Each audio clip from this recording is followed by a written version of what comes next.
Alhamdulillah alladzi bi ni'matihi tatimmu sholihatu wa asyhadu an la ilaha illallah wahdahu la syarikalah wa asyhadu anna Muhammadan abduhu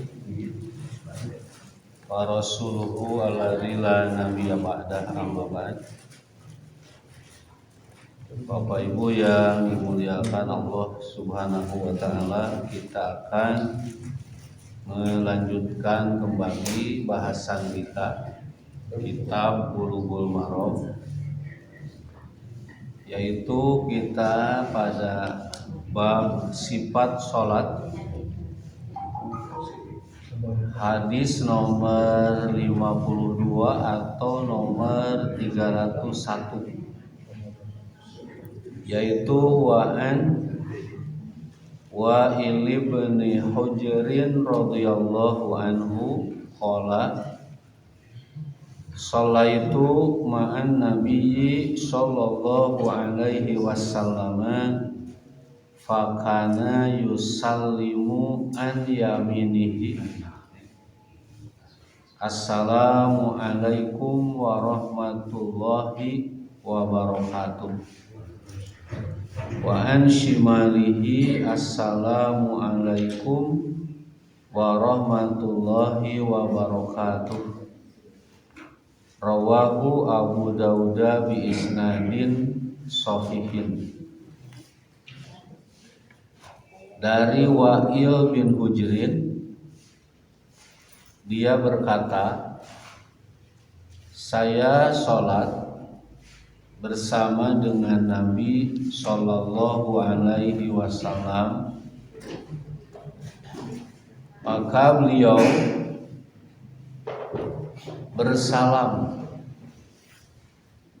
dengan menoleh ke sebelah kanan, membaca Assalamualaikum warahmatullahi wabarakatuh, serta menoleh ke sebelah kiri juga dengan mengucapkan Assalamualaikum warahmatullahi wabarakatuh.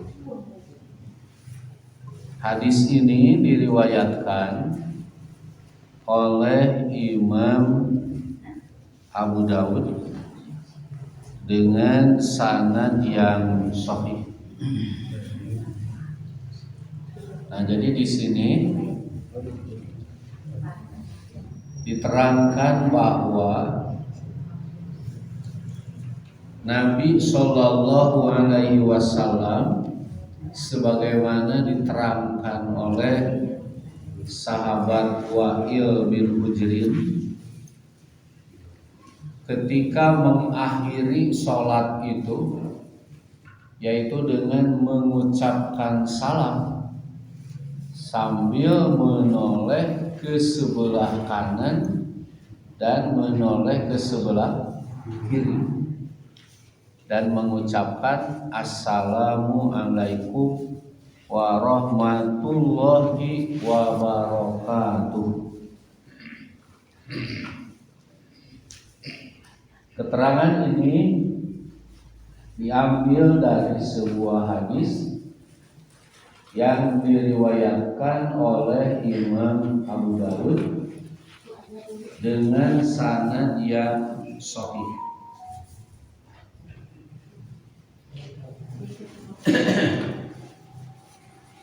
Nah, akan tetapi Imam As-Sun'ani yang menulis kitab Subulus Salam menyebutkan, kata Imam As-Sun'ani, kalau Ibnu Hajar Al-Asqalani di kitab ini menyebutkan bahwa hadis ini bersumber dari sahabat Nabi, yaitu Wa'il bin Hujrin, kemudian dinisbahkan ke Abu Dawud, maka saya yang dimaksud di sini adalah Imam As-Sun'ani. Jadi kata Imam As-San'ani, maka saya meneliti, mencari hadis ini dalam Abu Daud. Ternyata hadis ini di dalam Abu Daud bukan bersumber dari Wa'il bin Hujrin, gitu, tapi bersumber dari Alqamah bin Wa'il. Jadi kalau tadi Wa'il bin Hujrin, artinya tadi Wa'il bin Hujrin, dari Wa'il bin Hujrin. Nah, kata Imam As-San'ani, saya periksa dalam Abu Daud, ternyata dalam Abu Daud bukan berasal atau bersumber dari Wa'il bin Hujrin, tapi justru bersumber dari Alqamah bin Wa'il. Di mana Alqamah bin Wa'il ini dia menerima hadis ini dari ayahnya. Jadi Alqamah bin Wa'il. Jadi Alqamah menerima hadis dari Wa'il.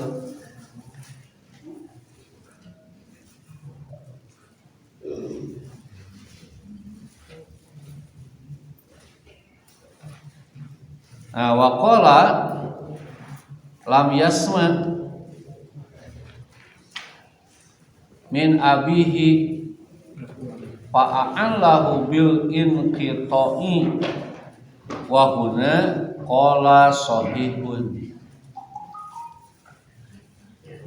Nah, ketika hadis ini bersumber dari Alqamah bin Wa'il, dan Alqamah itu dia menerima hadis ini dari ayahnya, yaitu Wa'il. Justru kata para ulama ahli hadis, Alqamah itu lam yasma, tidak pernah mendengar hadis ini dari ayahnya. Ya bisa wae Pak, bisa saja ya terjadi misalkan ayah dengan anak itu, bisa saja si anak itu berguru, bisa saja si anak itu tidak berguru. Tidak lantaran ayahnya seorang guru kemudian anaknya belajar dari ayahnya secara langsung, bisa saja dia berguru kepada orang lain. Nah, ini dalam urusan periwayatan sangat penting sekali dalam periwayatan itu. Dan para perawi itu oleh para ulama itu sudah biografinya itu sudah tertulis, para periwayat itu. Jadi biografinya itu dari mulai kapan dia lahir, gitu kan. Kemudian kalau berguru kepada siapa saja guru-gurunya, itu tertulis guru-gurunya. Kemudian ketika mengajarkan siapa saja murid-muridnya. Makanya ketika ada seorang rawi dinisbahkan bahwa dia menerima hadis tersebut dari ayahnya, nah, orang yang tahu tentang silsilah periwayatan hadis, dia akan paham, loh kenapa dia menerima hadis ini dari ayahnya, padahal dia tidak pernah berguru. Nah, seperti ini kasus Alqamah bin Wa'il. Jadi Alqamah bin Wa'il itu menerima dari ayahnya, yaitu Wa'il. Padahal antara Alqamah dengan Wa'il itu ayahnya Alqamah lam yasma hadzal hadis. Dia tidak mendengar hadis ini. Karena tidak mendengar, fa'an lahu bil inqita'i, maka hadis ini dipandang memiliki penyakit. Hadis ini dipandang memiliki illah. Apa illahnya? Al-inqita', putus. Nah, sedangkan kan hadis itu antara satu periwayat dengan periwayat yang lain itu harus ittisal, bersambung. Bersambung dalam arti dari mulai sejaman, gitu kan. kemudian liko pernah bertemu, kemudian sime mendengar langsung hadis. Nah kalau misalkan seseorang menyebutkan dia menerima hadis dari si A, padahal dia hanya sejaman, dia tidak menerima langsung, tidak simak langsung hadis itu dari dari gurunya gitu. Nah itu ada masalah sehingga dianggap memiliki illah. Nah sama seperti hadis ini. Jadi hadis ini oleh sebahagian dipandang memiliki illah, sedangkan tadi disebutkan kata Imam Ibnu Hajar wahuna qala sahihun, maka disebutkannya. Nah tadi disebutkan rawahu Abu Dawud bi isnadin sahihin. Hadis ini diriwayatkan oleh Imam Abu Dawud dengan sanad yang sahih.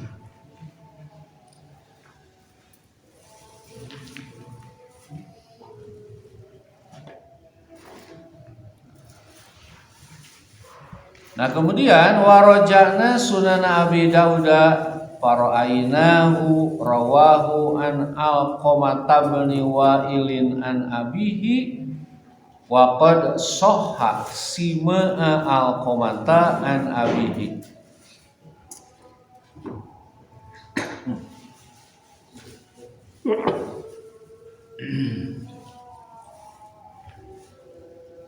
Kemudian saya murojaah kembali, kata Imam As-Sun'ani Sunan Abi Daud. Kemudian saya dapatkan memang hadis ini dari Alqamah bin Wa'il dari ayahnya. Nah, tapi dalam penelitian As-Sun'ani wa qad sahha sima'u Alqamah an abihi. Dan dalam penelitian ulangnya sungguh telah benar bahwa Alqamah itu dia menerima langsung hadis ini dari ayahnya. Yang tidak menerima hadis ini dari ayahnya yaitu Abdul Jabbar bin Wa'il. Nah, jadi Wa'il ini punya anak, ada apa? Alqamah, ada Abdul Jabbar.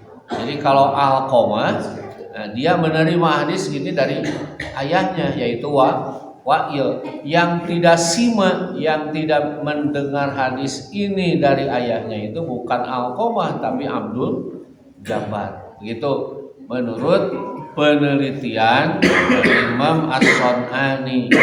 Oleh karena itu, maka hadis ini dianggap selamat dari cacat yang atau dari illah yang ada menyebutkan bahwa hadis ini munqati. Oleh karena itu benar pandangan yang menyebutkan bahwa tadi Ibnu Hajar menyebutkan bi isnadin sahihin dengan sanad yang sahih.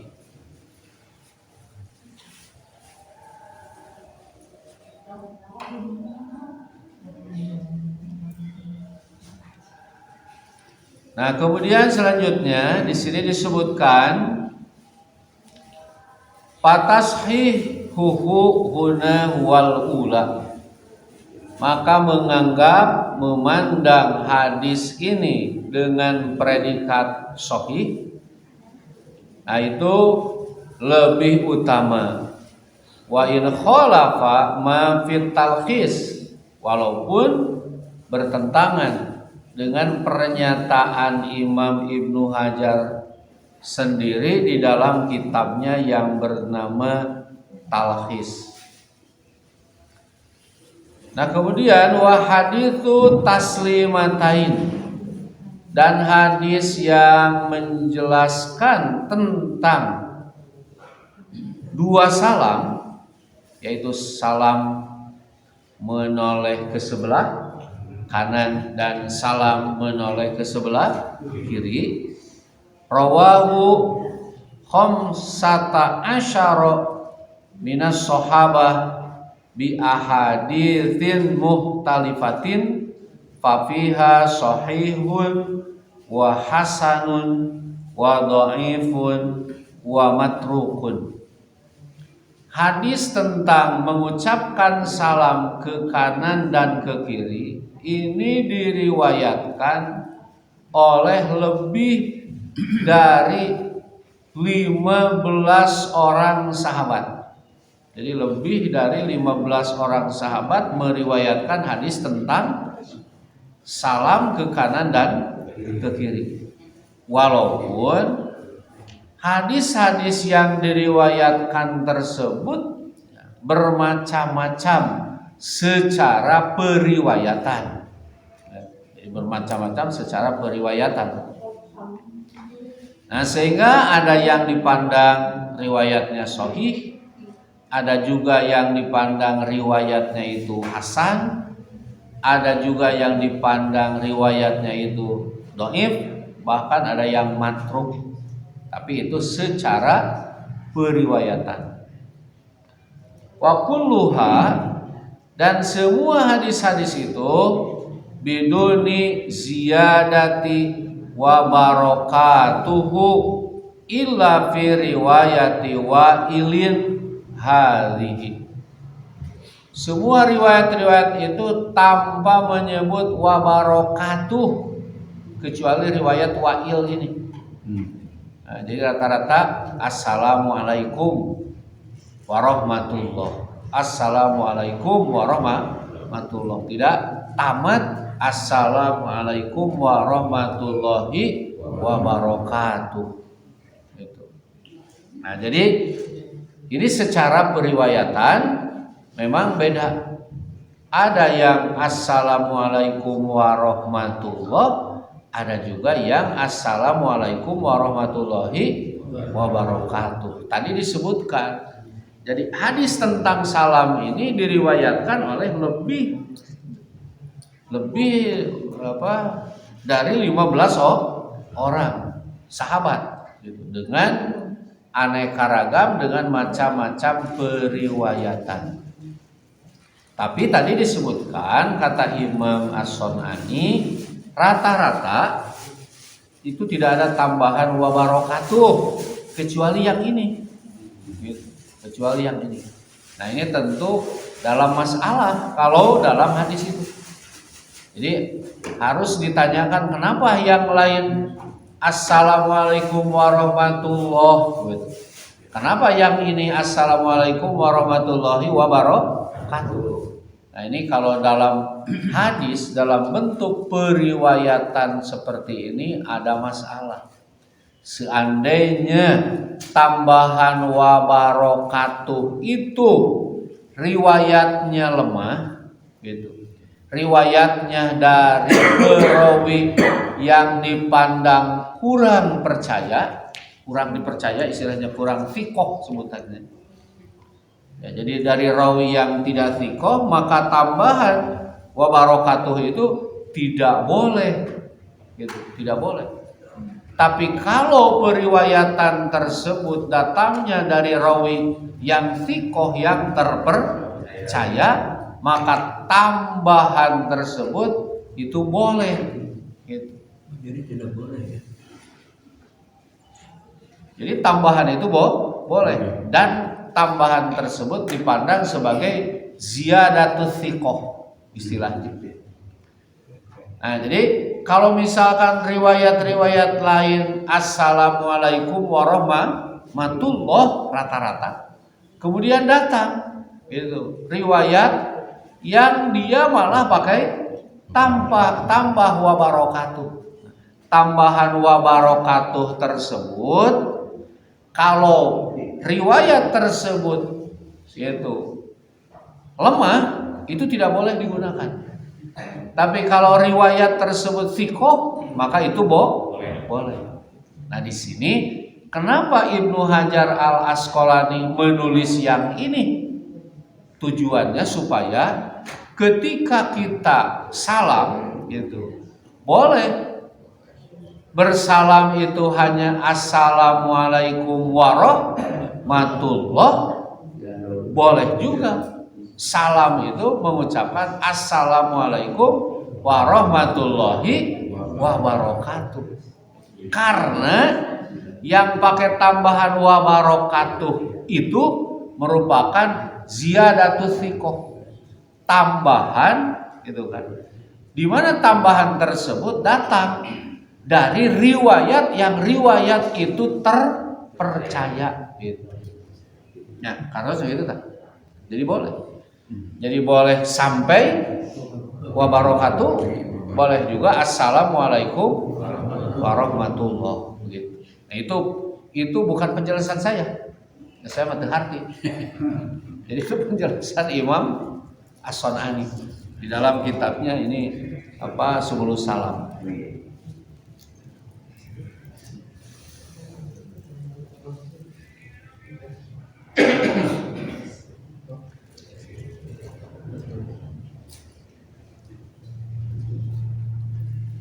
Nah, jadi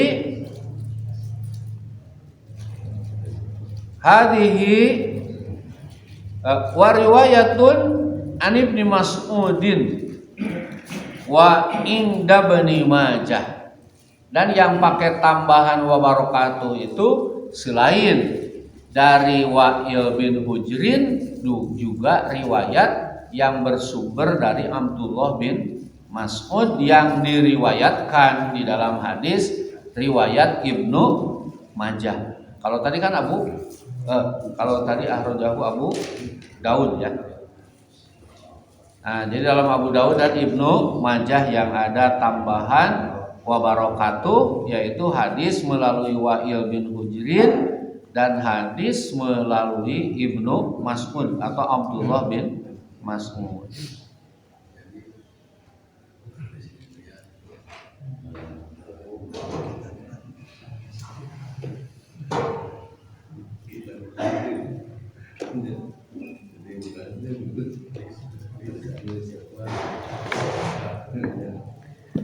Nah, kemudian dari hadis ini ya,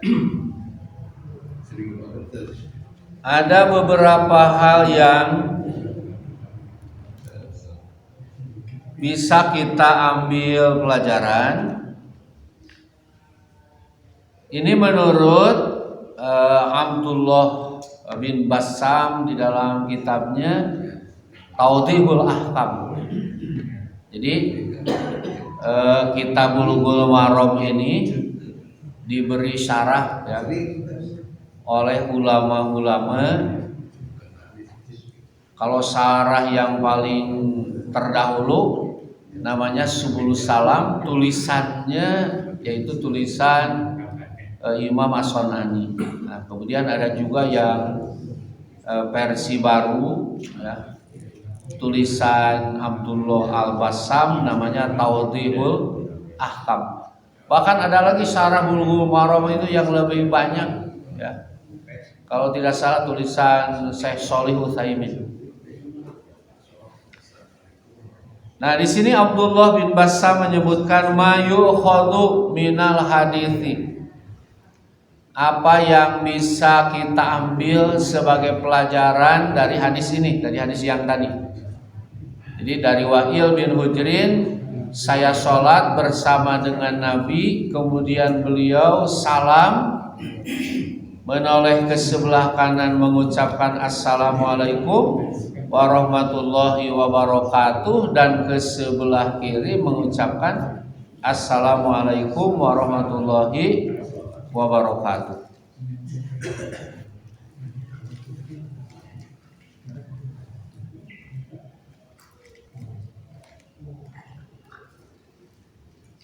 Nah, yang pertama adalah as-sholatu arrafahal ulama'u syar'an. Tentang makna sholat, para ulama telah mendefinisikan kalimat sholat secara syarak.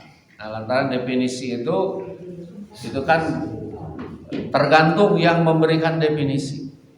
Nah, misalkan kalimah sholat, kalau kalimah sholat ini ditinjau dari maknanya, ya, Makna etimologisnya itu as-shalah itu ad-du'a.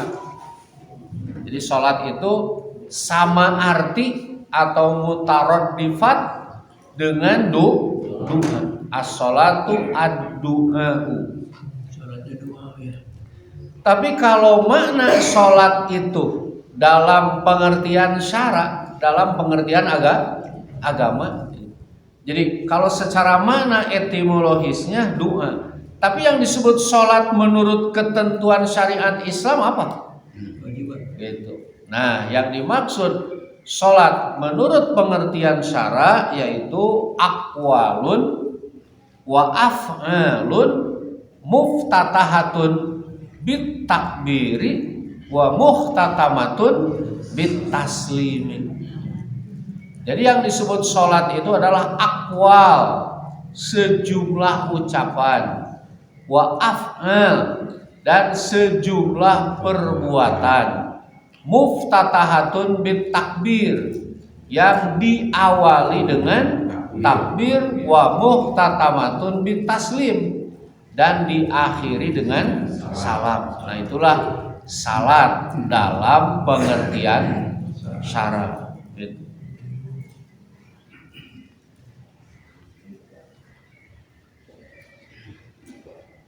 Nah, hal ini sebagaimana di dalam hadis pun disebutkan bahwa wa tahliluha assalam. Tahallul dari salat itu adalah salam. Nah, jadi kalau dalam istilah ibadah haji itu ada ihram, ada tahallul. Nah, dalam salat pun ada. Ya, ada ihram, ada tahallul. Ihramnya takbir, yaitu takbiratul ihram. Tahallulnya salam. Nah, kalau di dalam ibadah haji, tahallulnya kalau dalam umroh dengan bercukur rambut sebagai tanda sudah selesainya prosesi ibadah. Juga dalam haji seperti itu. Nah, sighatut taslim, ya, sighah taslim itu tidak ada tambahan. Sighatut taslim itu tidak ada tambahan. Sighatut taslim yang lengkap itu adalah assalamualaikum warahmatullahi wabarakatuh. Sampai di situ.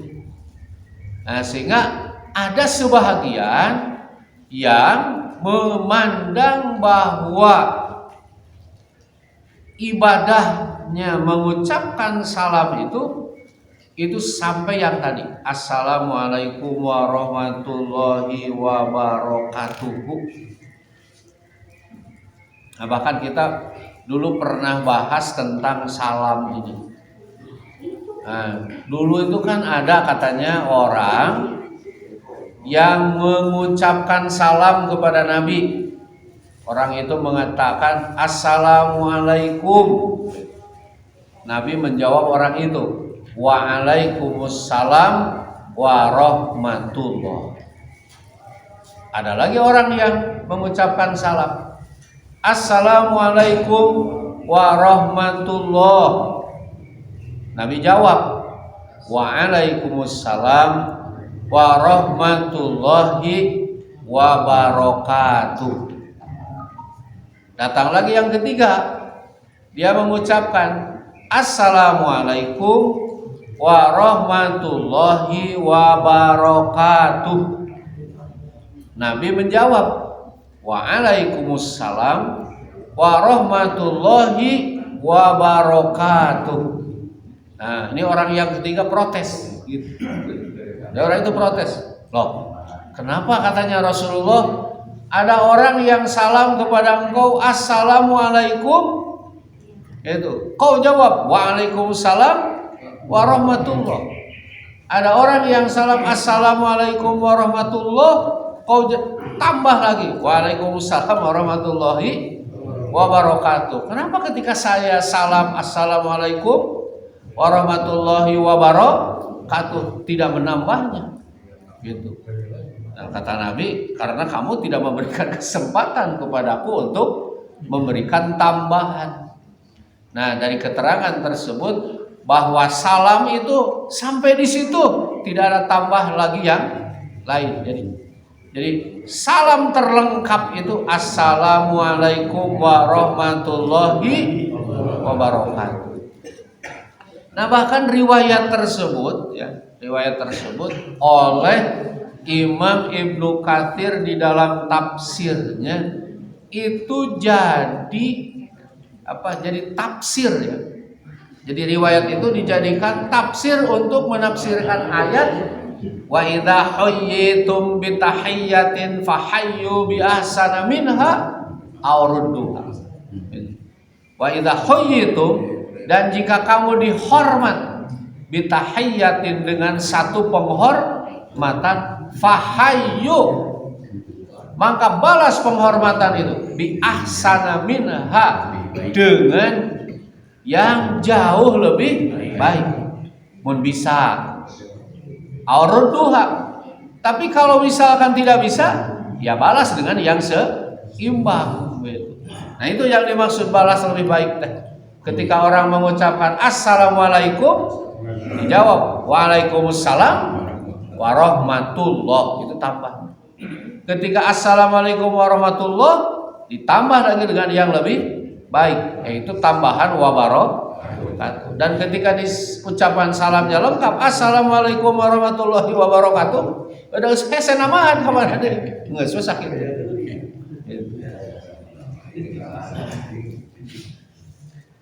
Nah, sighatut taslim assalamualaikum warahmatullah, ini dalam sholat ya.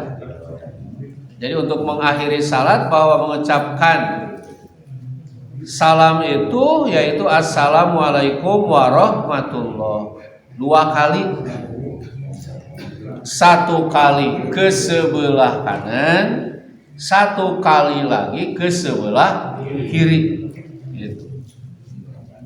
Dan tidak pakai wabarakatuh, tidak pakai wabarakatuh. Nah, tapi kan tadi saya sudah jelaskan ada juga yang pakai wabarakatuh, ya diantaranya riwayat yang ini, yang dari Wa'il bin Hujr ini. Nah, makanya bapak-bapak pakai salam mau pakai wabarakatuh ataupun tidak, dua-duanya secara periwayatan ada. Dan tambahan wabarakatuh itu merupakan ziyadatu thiqah, tambahan yang boleh kita gunakan karena datang dari riwayat yang terpercaya gitu. Nah, ketiga, hadza huwa salamul ladzi kana yaqulu sallallahu alaihi wasallam wa yukhriju minas sholati wa lam yunqal anhu khilafu. Ucapan salam ini adalah ucapan salam untuk mengeluarkan, atau dalam arti untuk untuk menggambarkan selesainya prosesi sholat yang kita laksanakan. Dan ini tidak ada khilaf di kalangan para ulama, tidak ada perselisihan. Nu ngaranna anggeus tina sholat mah kudu ngucapkeun salam. Tuh misalkan orang sering saya atahiyat, sering saya ngadua, ini itu salam heula. Tata gitu. Jadi semuanya sudah sepakat. Jadi untuk mengakhiri sholat itu diakhiri dengan salam. Walaupun nanti ulama tidak sepakat, berbeda pendapat tentang tacan ari salam teteh wajib sunnah. Nah gitu. Jadi ai ulama mah bakal dulu ya gitu. Naon sababna? Nyapan keur ngalayanan umat gitu. Untuk melayani umat. Nah, jadi kalau secara pengamalan seperti itu ittifaq gitu ya. Wa qad qala sallu kama ra'aitumuni usalli. Dan Nabi sudah mengatakan, salatlah kalian sebagaimana kalian melihat aku salat. Jadi lamun aranjeun nempo kaula salat di mimitian ku takbir ditungtungan ku salam, Gitu. Sok pigawe eta, sopan ari jelema mah saseleket di mana gitu. Masa saseleket. Ta eta cenah ari salam ditungtungna teh wajib henteu. Lamun ceuk urang teh wajib, naon cenah dalilna? Nah, kitu jelema mah. Mun ceuk urang teu wajib, urang mah cenah moal, geura sok kumaha terus kitu. Nah, kalau ulama itu kan harus memberikan jawaban. Harus memberikan jawaban. Lamun dianggap wajib kumaha masalahna, lamun dianggap sunat kumaha masalahna. Maka di dia Abdullah Al-Bassam dia langsung nutup kunaon? Pokoknya mah solu tadi hadisnya? Solu kama raaitumuni usolli. Mun ceuk urang mah geus tong nanyakeun sunat jeung wajib teh. Da sok tuluy manjangan. Pokoknya mah solu kama raaitumuni usolli. Salatlah kalian sebagaimana aku salat. Nah, dulu Ibnu Abbas kan pernah ditanya, apakah kurban itu kurban? Apakah kurban itu wajib atau sunat? Gitu. Ibnu Abbas tidak menjawab wajib, juga tidak menjawab sunnah, tapi dia menjawab doha Rasulullah sallallahu alaihi wasallam wa ashabah. Rasulullah dan para sahabat dulu mereka berkurban. Gitu. Nanya deui. Munten cenah ari kurban teh sunat atau wajib? Jawab lagi oleh Ibnu Abbas, doha Rasulullah sallallahu alaihi wasallam wa ashabahu. Rasulullah dan para sahabat berkurban. Nanya deui tanu katilu kali. Wajib atau sunat? Ceuk Ibnu Abbas, ai si lain teh ngardin teu. Ai lain ngardin teu. Nah gitulah kira kurang leuwihna gitu. Ieu teh ada kurban itu atau ada kumaha? Soalnya da kitu jalma mah kadang-kadang nanyakeun teh keur alasan unggul. Lamun suatu wajib, cenah dia mah teu kiat tuh dah. Gitu. Disebut sunat, akan baiklah da sunat mau digawe. Pan bika sebageun teh. Nah, jadi di sini disebutkan begitu ya. Nah, kemudian al-ibtida'u bil yamini bis salami wal ittifat bit taslimain kullu dzalika sunnatun laisa biwajibin. Oh ya disebutkan. Jadi memulai kita salam ke sebelah kanan dengan menoleh dan ke sebelah kiri. Itu semua sunnah, bukan wajib.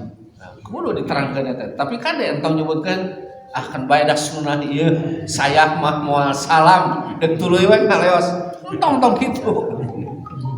Da teu cenah da sunnah ieu teu wajib. Mun wajib mah teh dipigawe teh doraka gitu. Ai sunah mah teu naon tak ulah teu kitu pikiran teh. Mata tadi geus dipager solu kama raaitumuni usolli. Salatlah kalian sebagaimana kalian melihat aku salat gitu. Entong nempo salam teh sunah, tuluy teh dipigawe. Da sunah teh lain tinggalkeuneun. Sunah teh gaweaneun.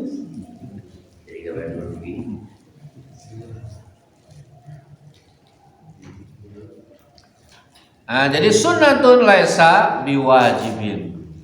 Nah, kemudian yang kelima, ziyadatu wa barakatuh qala fi syarhil iqna wa in zada wa barakatuh jaza li fi'lihi sallallahu alaihi wasallam kama rawahu Abu Dawud. Sebagaimana tadi saya sebutkan bahwa rata-rata riwayat itu assalamualaikum warahmatullah. Adapun ketika kita tambah assalamualaikum warahmatullahi wabarakatuh itu boleh, karena memang itu pun salah satu di antara af'al Rasulullah sallallahu alaihi wasallam sebagaimana tadi pada riwayat Abu Dawud.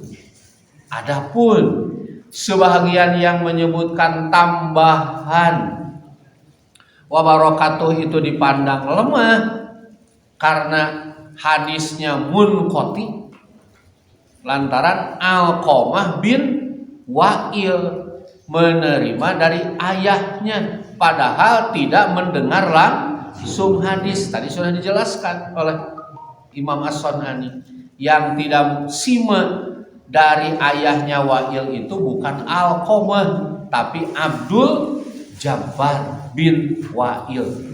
Kalau Abdul Jabbar bin Wa'il dia tidak simak hadis ini dari ayahnya, tapi kalau Alqamah bin Wa'il dia simak hadis ini dari ayahnya. Oleh karena itu hadis Abu Daud ini selamat dari pandangan, dari anggapan bahwa hadis ini munqati. Hadis ini tidak. Makanya Ibnu Hajar menyebutkan bi isnadin shahihin, dengan sanad yang sahih. Makanya tadi saya sebutkan bahwa tambahan wa barakatuh itu merupakan ziyadatut thiqah, tambahan dari periwayatan yang lebih terpercaya, sehingga boleh untuk dipakai, diamalkan ya, untuk diamalkan gitu.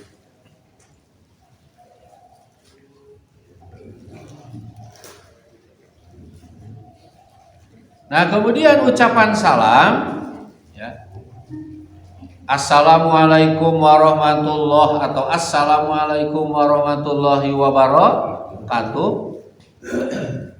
Nah, ini merupakan doaun bisalamati minan naqaisi wal uyubi wal afati wa su'alir rahmati lil hadirina minal musallin wal malaikatil kiramil hadirina.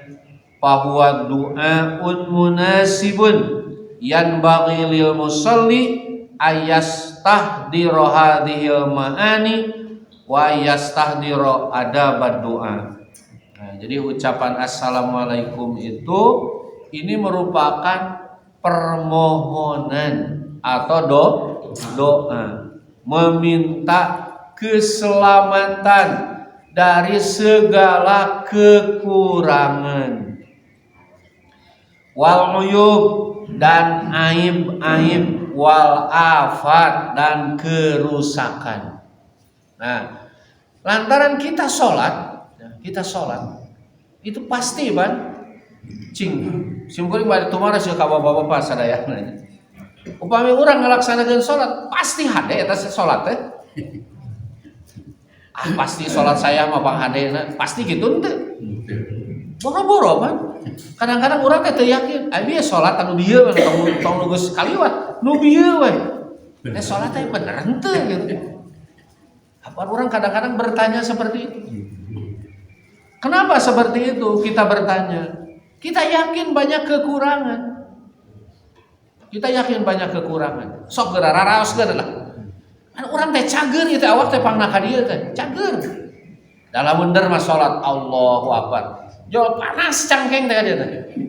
Tuluy karena suku teh cangkeng jol kekejet teh keur salat. Kekejet. Cenah cangkeng. Pada tadi mah teu naon. Eta teh pan nambah. Jadi keur salat nambah gawe nu lain salat eta teh kumaha? Kapan urang teh bisa nyebutkeun teu sah. Langsung da urang lain kieu haja cenah carana.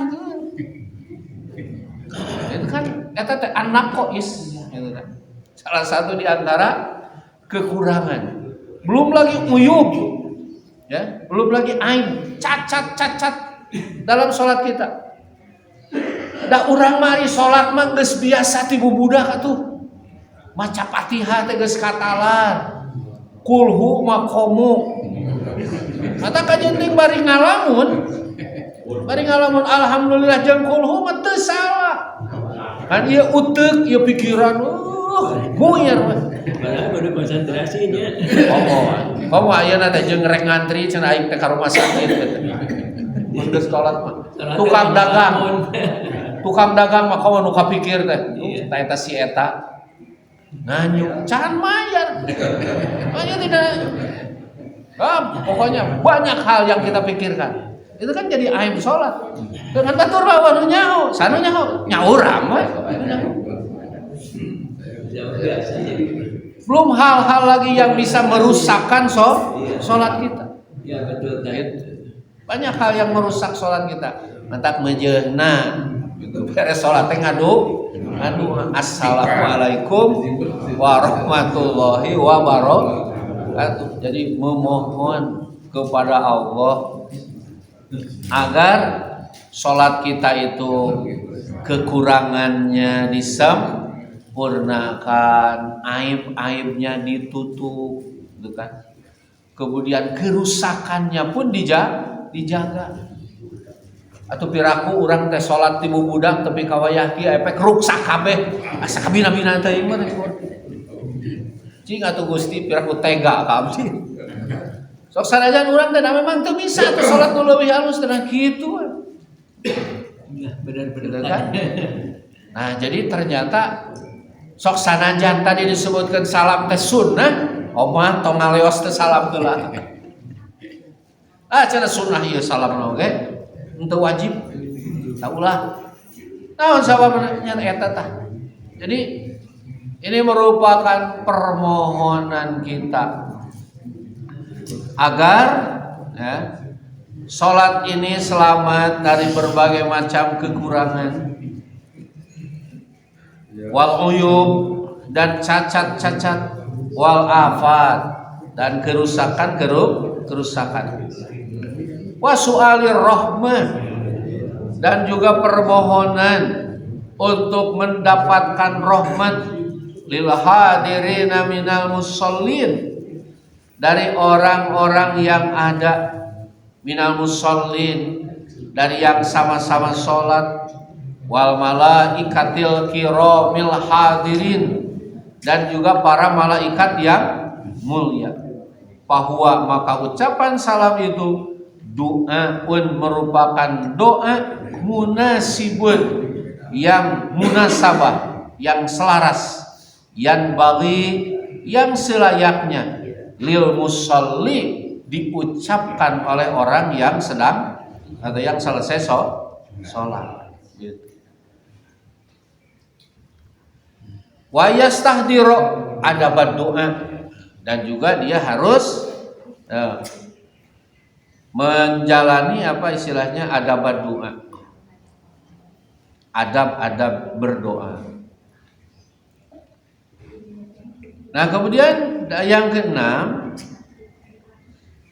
qala firraudi wa hasyatihi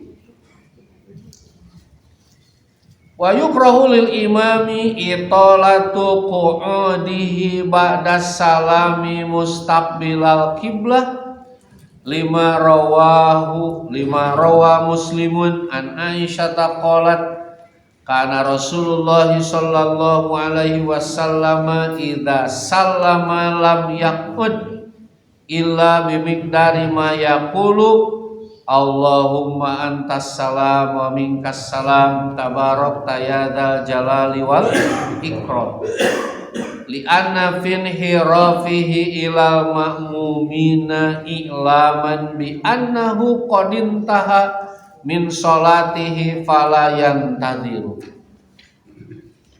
Di dalam kitab Ar-Raudhu dan hasyiahnya, penjelasannya, ada pandangan yang menyebutkan bahwa imam itu dianggap makruh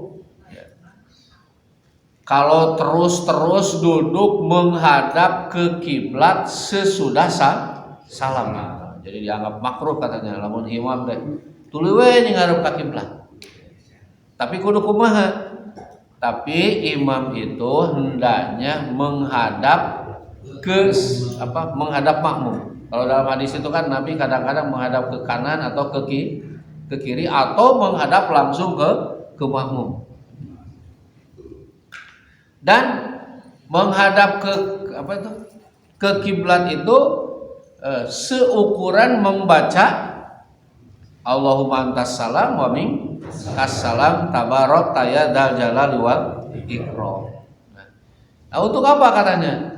Nah, menolehnya ke makmum itu tujuannya supaya makmum tahu kalau sholat ini sudah selesai. Jadi bisi makmum teh nungguan we teu salam. Disangkana imam acan salam. Tekan bae da ieu mah. Ieu mah kaol gitu. Kaol ya pendapat.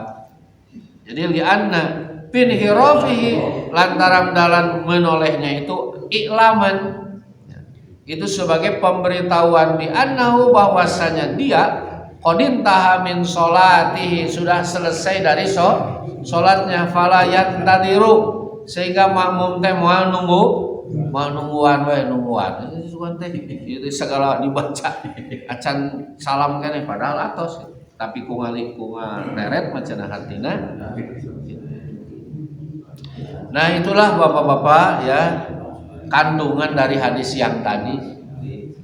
Jadi intinya untuk mengakhiri sholat itu adalah dengan mengucapkan salam, ya, menoleh ke kanan dan ke kiri. Ucapannya boleh lengkap, assalamualaikum warahmatullahi wabarakatuh, boleh juga assalamualaikum warahmatullahi. Mohon cekaplah assalamualaikum.